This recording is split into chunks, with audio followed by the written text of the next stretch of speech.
Vamos falar das leituras de dezembro de 2024. Confesso para vocês que não foi um mês com ótimas leituras, coisas que marcaram aí o ano. Teve algumas coisas sim que eu gostei, mas bora lá conversar sobre elas. Vou começar aqui com Shakespeare. Eu fiz a releitura então de Hamlet porque nós estamos lendo algumas peças do Shakespeare na Biblioteca Secreta, que é a área de membros aqui no canal. Para participar, basta você assinar a partir do nível 2. E tinha sido a melhor leitura que eu fiz na primeira leitura, assim, sabe? Eu tinha amado, favoritado o livro. Só que, nesse meio tempo, eu li e reli o Otelo, que desbancou o Hamlet. Eu gostei muito mais. Isso não quer dizer que o Hamlet é ruim, muito pelo contrário, mas confesso que toda aquela paixão que eu tive na primeira leitura, ela não se manteve aqui na releitura, mas é um livro incrível. Eu gostei de fazer essa releitura, principalmente porque na primeira leitura eu ainda estava me familiarizando com o estilo de escrita do Shakespeare, com o estilo da peça mesmo, né? Foi a minha primeira peça de teatro, mas na releitura já estava muito mais fluido, então eu consegui pegar muito mais contexto.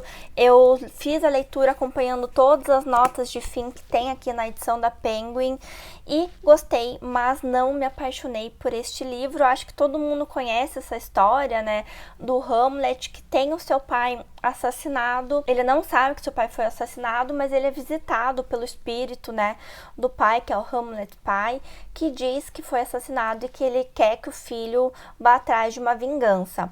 Então, aqui vai ser todo o dilema moral, psicológico e as ações do Hamlet para que essa vingança de fato aconteça ou não, porque ele vai realmente entrar num dilema moral.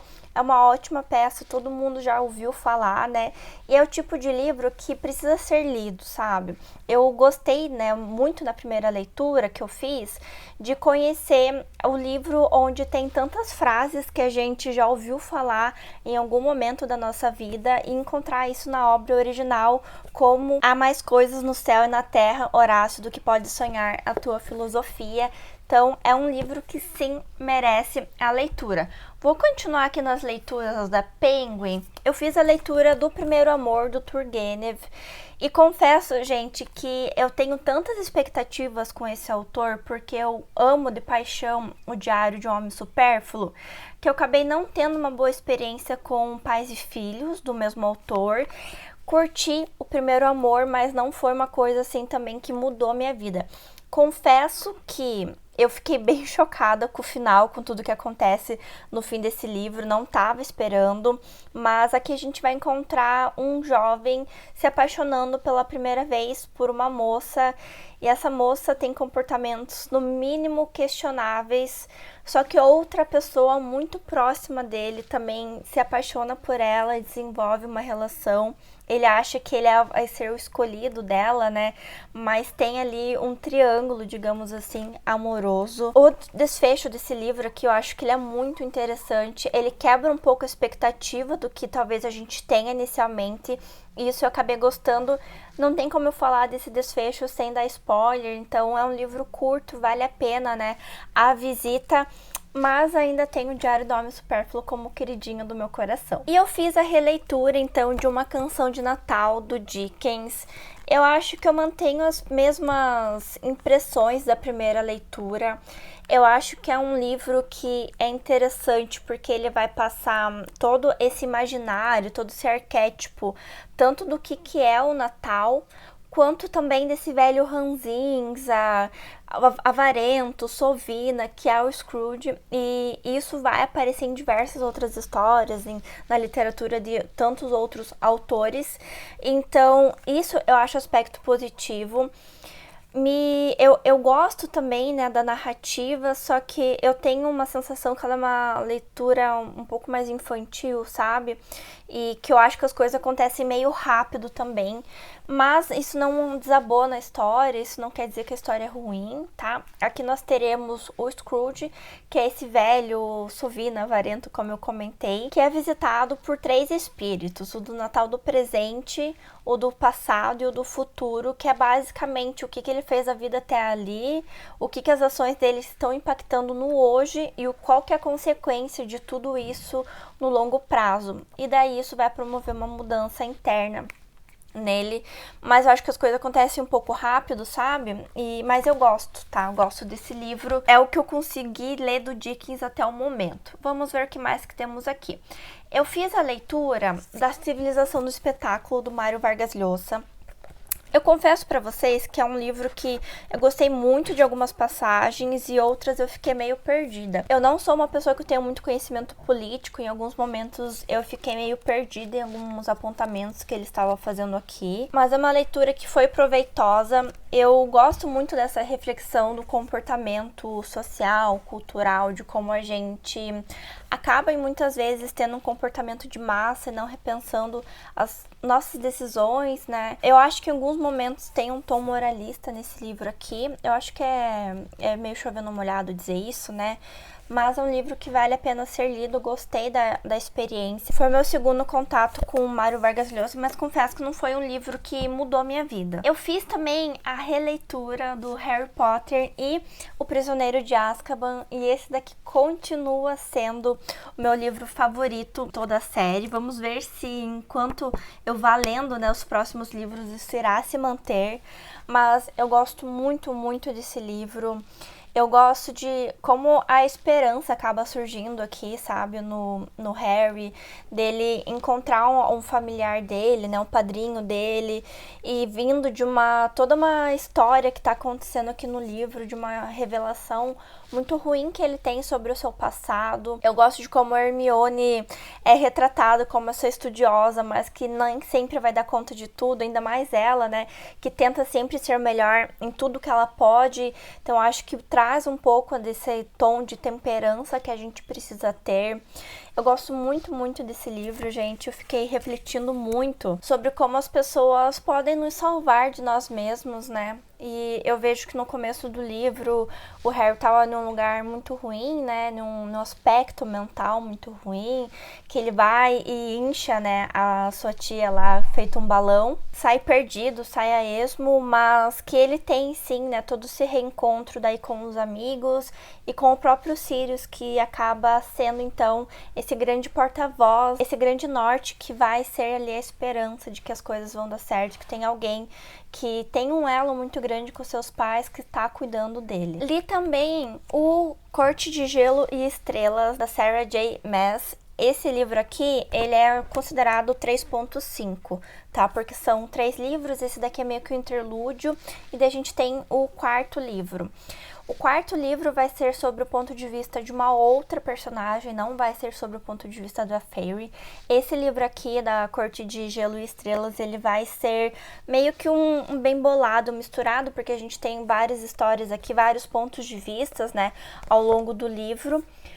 E eu confesso pra vocês que, assim, o primeiro eu achei ok, o segundo livro eu achei interessante porque muda muito a perspectiva de diversas coisas. Do terceiro em diante é pura putaria, aqui não muda muito. Além disso, não é um livro aqui que faz muita diferença, eu acho, sabe, na história. Aqui eles estão passando por um momento meio como se fosse o Natal, um solstício, que eles estão passando um solstício de inverno. E após a guerra que acontece no terceiro livro, então aqui a gente vai ver essa mudança de ambiente, as pessoas que foram transformadas pelas guerras, eles mesmos, né, que foram transformados pela guerra, os impactos disso.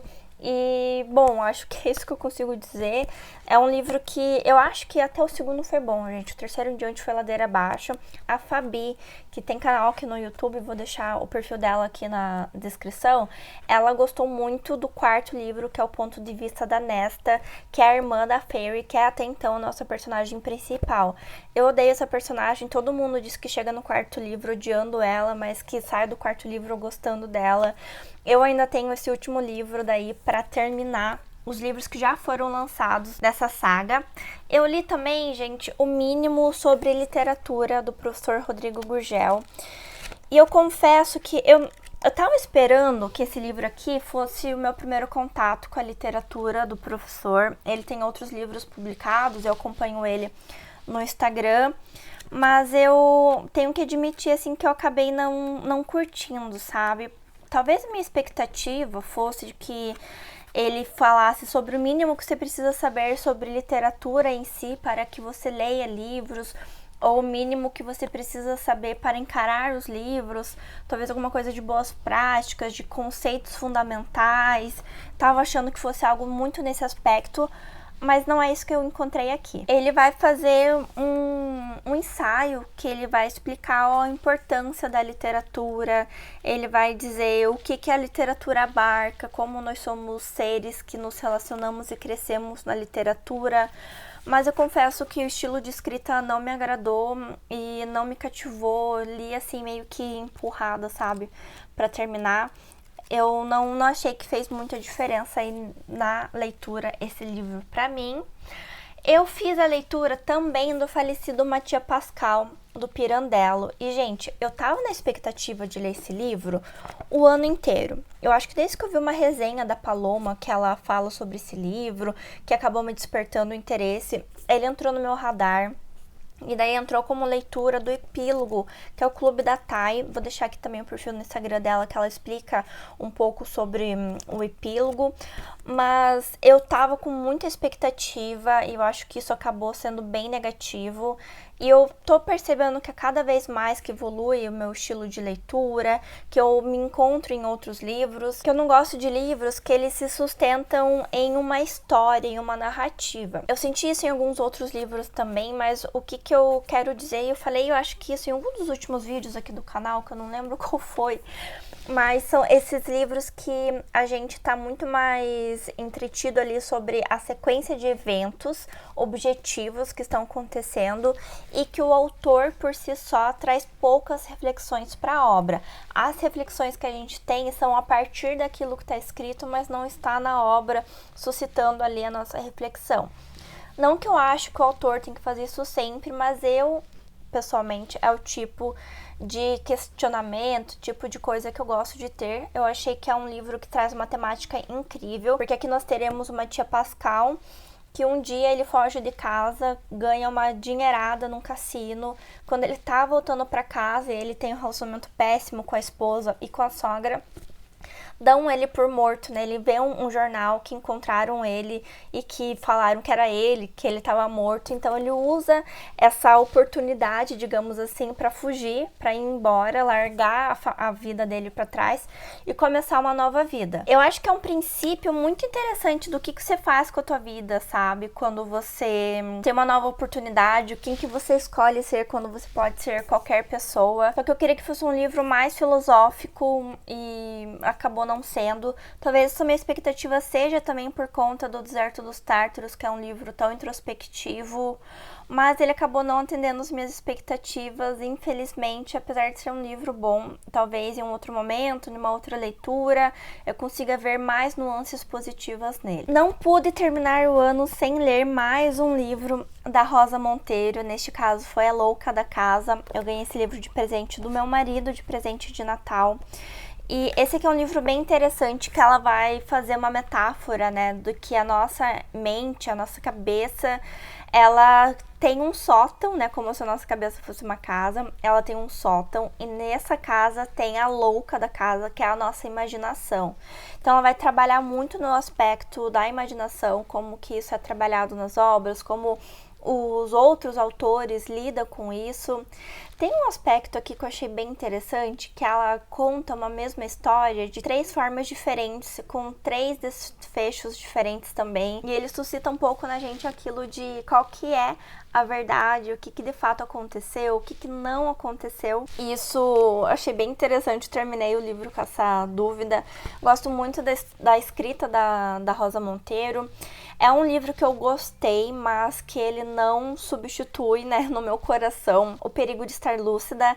Então, mas vale a pena, eu vou ler mais um livro dela, né, este ano, que é o A Ridícula Ideia de Nunca Mais Te Ver, que está na minha lista de 25 livros para 2025. E por último, eu li Na Sala dos Espelhos, Autoimagem em Transe ou Beleza e Autenticidade como Mercadoria na Era dos Likes e Outras Ensinações do Eu. Faz tempo também que eu tava querendo ler essa HQ. Ela é uma HQ que ela tem muito texto. Ela mais parece um ensaio, sabe?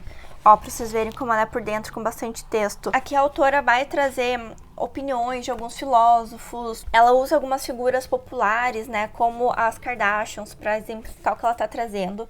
Eu curti, mas eu acho que eu não tava no momento de ler essa HQ. O que eu quero dizer com isso?